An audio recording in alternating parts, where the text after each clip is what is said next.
দ্বিতীয় টেস্ট জিততে আর 3 উইকেট প্রয়োজন বাংলাদেশের। বাকি পঞ্চম দিনের পুরোটা সময়। পাকিস্তানের দরকার এখনও 121। রিজওয়ানের ওভার অ্যাক্টিং, সময় ক্ষেপণ বাংলাদেশকে চতুর্থ দিন জিততে দেয়নি। তবে সব ছাপিয়ে আলোচনায় রিজওয়ান এবং লিটন। 134 রানের জুটি করেছিলেন রিজওয়ান এবং সালমান আঘা। ধীরে ধীরে পাকিস্তানের হারকে আরও দীর্ঘায়িত করছিলেন, কিন্তু সেই 71 করা আঘাকে দারুণ এক বলে বোল্ড করে আবারও বাংলাদেশকে ম্যাচে ফেরান তাইজুল। এতে ভাঙ্গে 134 রানের জুটি। এমন আউট হওয়ার পর ড্রেসিং রুমে ফেরার সময় ব্যাট দিয়ে অ্যাডভার্টাইজ বোর্ডে আঘাত হানেন আঘা। কারণ এর আগে রিজওয়ান আঘার ওভার অ্যাক্টিং নিয়ে হয়েছে উত্তপ্ত বাক্য বিনিময়। তাই তো অমন আউট মানতে পারেননি আঘা। পরের ওভারে বোলিংয়ে এসে আবারও তাইজুলের আঘাত। এবার হাসান আলীকে স্লিপে ক্যাচ দিতে বাধ্য করে বাংলাদেশকে পাইয়ে দেন 7 উইকেট।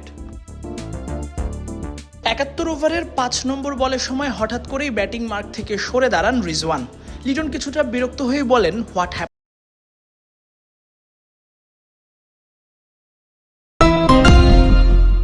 এটি কি করছো?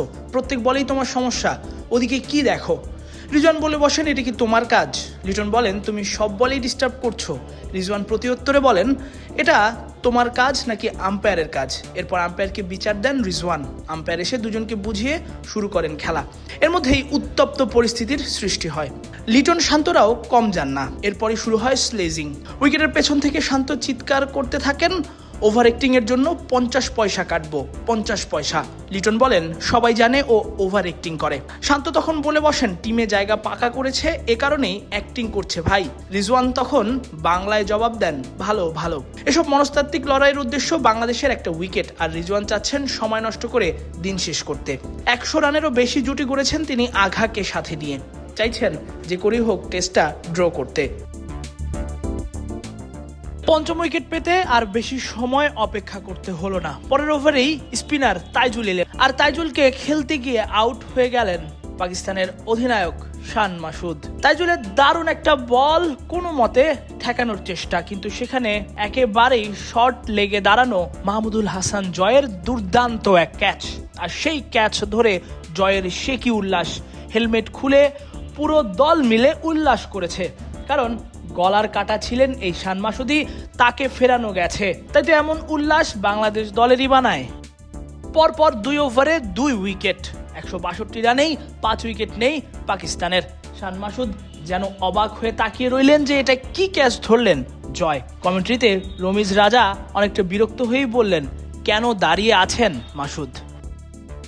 বলটা অনেকটাই অফসাইড ইয়র্কার করেছিলেন নাহিদ রানা। সাউথ শাকিল সেটাতে ব্যাট ছোঁয়াতে গিয়ে ক্যাচ আউট হয়ে গেলেন। রানা আরও একবার প্রমাণ করলেন কেন পাকিস্তানিরা তাকে নিয়ে এত চিন্তিত। 154 রানেই 4 উইকেট হারিয়ে হারের দ্বার প্রান্তে পাকিস্তান।